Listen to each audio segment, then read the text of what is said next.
moom ci boppam mu def la dara. C'est vrai.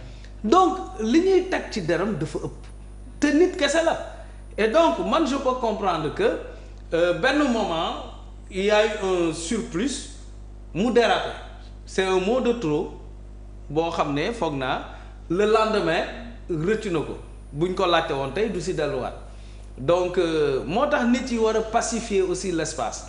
Parce que des fois nit ki nga pousse ko jusqu'à son dernier retranchement. Souvent dama koy wax nit yi ni ñuy juger souvent Ousmane Sonko nekkul souvent jugement bu juste parce que man nit ki dama koy juger ci naka la meloon avant et qu'est-ce qui s'est passé. Il faut toujours se poser des questions. Ousmane Sonko jusqu'en 2021 espace politique bi moom moo fi doon def ay propositions c'était le seul. Avant élection 2016-2018 il a écrit 2 livres di ko expliquer solution ak sur le pétrole. Il a posé des débats publics sur les impôts, sur la fiscalité, etc. Mais on doit se poser des questions. Qu'est-ce qui s'est passé en 2021? Il s'est passé l'affaire Sweet Beauté. Mais oui, c'est que la personne a été agressée. Avant qu'il ne soit agressé, le président Ousmane Sonko, il menait des débats d'intérêt public. Maintenant bi ñu ko agressé mu xam ne son agresseur. loo tuddee agression.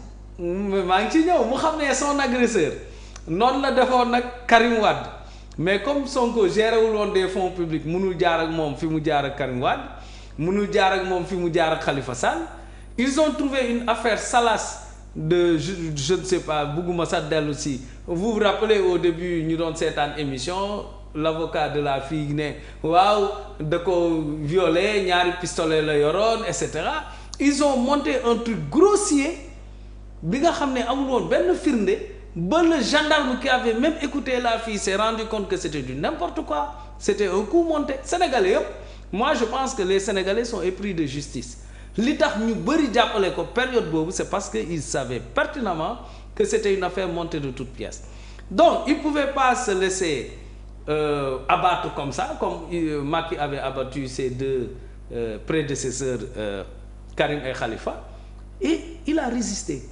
léegi nag comportement bi mu am durant la résistance moom la nit yi bëgg coller ne nitu fitna la parce que il a eu à résister à la hauteur de l'affront et de l'agression peut-être bu newoon yeneen homme politique duñu résister à ce niveau mais ñun ñi xeex Macky Sall depuis son avènement ñun dañuy sant yàlla que il y a eu un homme politique qui a su être ferme qui a su lui faire face ba mu perdre le pouvoir. D'accord. waaw mais bu ñu ko coller aussi maintenant l'image de nit ku bëri fitna et cetera et malheureusement ñi ko doon agressé dañoo continuer di ko agressé di jaar souvent sur di jaar par des chroniqueurs ou bien d'autres personnes parce que ñemewuñu ces hommes politiques ñemewuñ ko agressé ñemewuñ ko ils passent par d'autres voies pour le faire maintenant nag c'est normal à un moment il dit stop et pourquoi il a indexé la société civile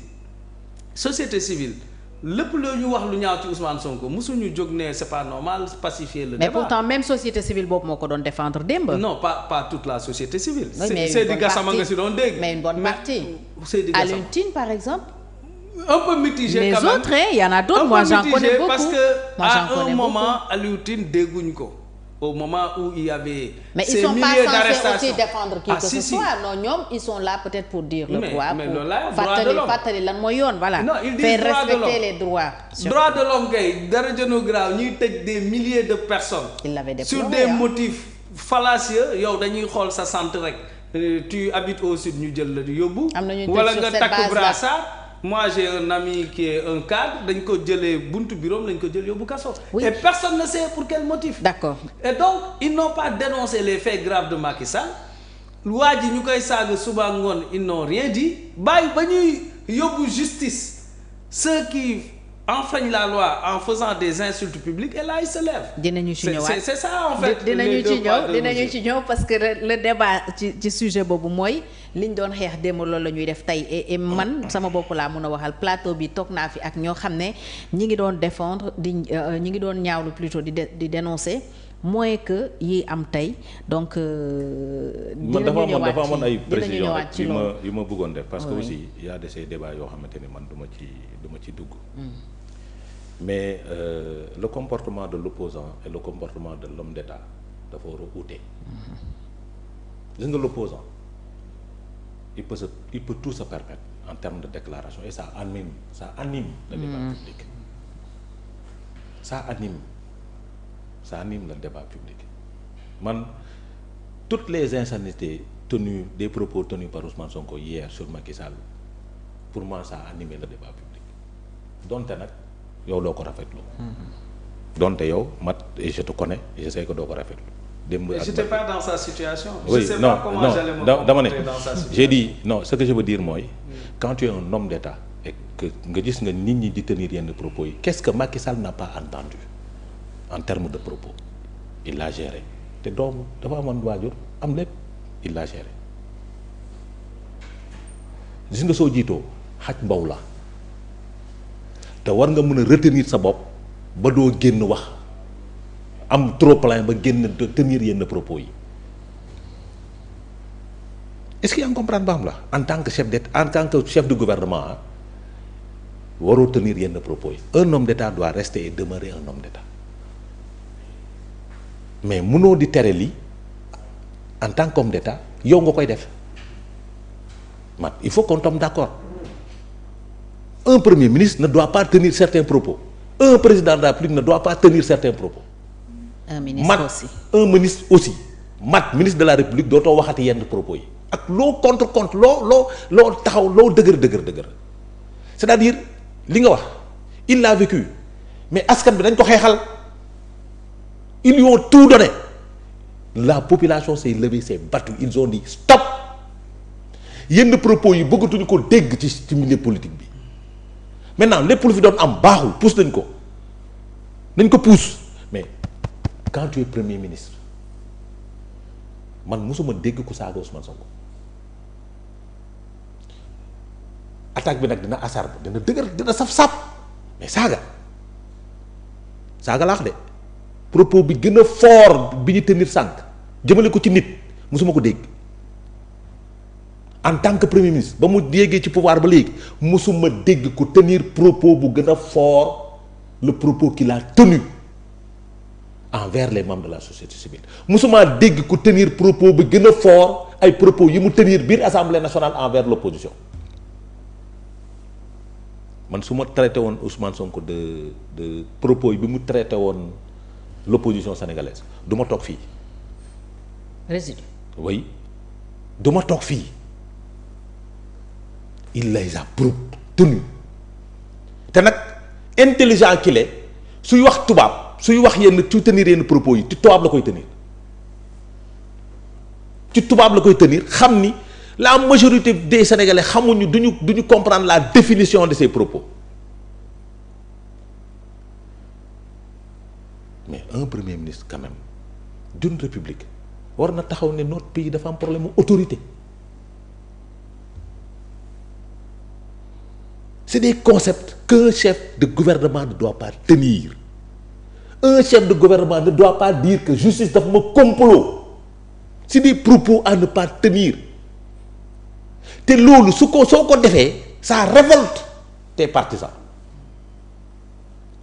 day révolter partisans yi dañuy jóg nag di tenir yeneen propos yu gën a garaaw on est insulté à longueur de journée mais nous avons choisi d'être des hommes politiques des hommes publics. nekkatoo chroniqueur. J'ai dit des hommes. J'ai dit non, j'ai dit des hommes. Non, sur ce plateau. J'ai dit non, j'ai dit nous avons choisi d'être des hommes publics. Des hommes publics, a-t-il dit. Public, okay. Nous avons choisi des hommes publics.